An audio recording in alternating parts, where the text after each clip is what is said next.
Did you know that in 2024, we could see one EU country transform into a true bicycle paradise? Spain was awarded subsidies from the EU to improve its bicycle and pedestrian infrastructure. But where some towns and cities are falling behind when it comes to implementing it, they run the risk of losing access to millions of euros, Euronews reports.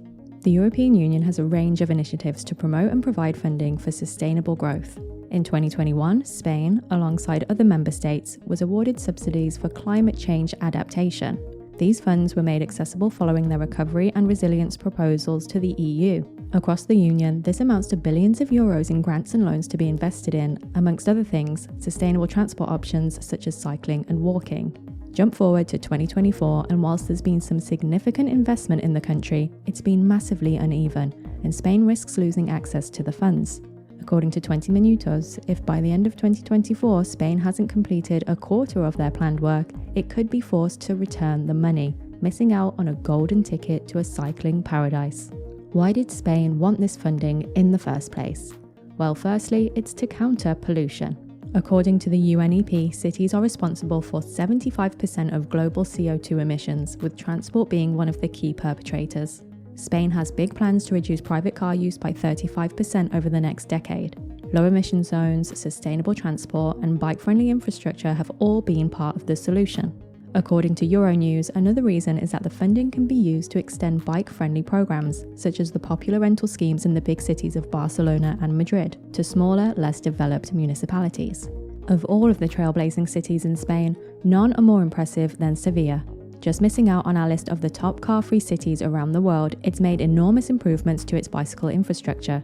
After swapping a monumental 5,000 parking spaces for more than 50 miles of bike lanes, ridership has increased 11-fold in just a handful of years. Bearing in mind that this is one of the hottest cities in the whole of the continent, that's pretty impressive. Of course, we can't forget Barcelona. Since 2016, Barcelona has increased its bike network from 130 to 230 kilometers. That's an increase of over 75%. And it doesn't stop there. With improved, safer bike lanes firmly rooted in their 2024 mobility plan, there's never been a better time to bike in the Catalan capital. Of course, the sunny weather doesn't hurt either. But it isn't all sunshine and derailers. Sadly, there have been some real changes in other parts of the country. The town of Elche has been actively removing bike lanes from its streets. According to The Guardian, the source of tension might be political. The new right-wing coalition in the region is all about supporting cars, putting drivers' parking preferences above keeping cyclists safe. The outcome? Pricey removals and some very unhappy cyclists. Looking at one removal in the town, ex-user David Lois commented that it's like regressing to the 1970s when cars were given free rein over the streets. And Elche isn't the only one. It seems like Barcelona might be backtracking on the progress it's made. Socialist Mayor of Barcelona, Joan Colboni, is repurposing pedestrianised areas to create more parking spaces.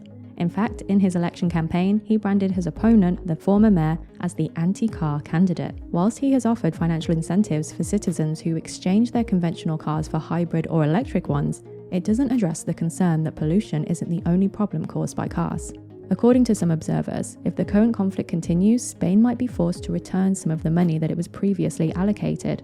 Esther Diaz, former councillor for mobility in Elche, noted that we must bear in mind that Elche has received about 15 million in European funds that are in danger if the low emission zone is not developed, because these funds are on the condition that the entire area has guaranteed air quality in the city.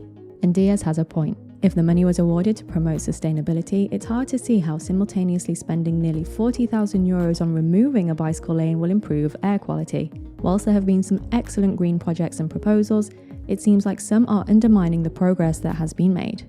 In 2024, the progress of the green projects that have received funding will be reviewed, and if they aren't well underway, some recipients could be forced to return millions of euros. When it comes to green development, Spain is at a crossroads. On the one hand, it's been commended for a radical rail transformation, which saw not only the modernisation of its train system, but huge incentives to travel with it, such as heavily discounted or even free tickets. But on the other, some towns are taking the paving out from under the wheels of cyclists. Greenpeace has warned that if Spain does not drastically cut its emissions, it's going to feel the effects of climate change stronger than ever before. According to them, for every degree of global warming, Spain experiences a 1.5 degree temperature rise. With the helping hand from the EU, Spain has both the financial and environmental incentives to transform itself into a greener country, and they're in a race against time to do so. If the money isn't invested properly before the end of the year, dreams of seeing Spain transform into a bicycle paradise in 2024 might not become a reality.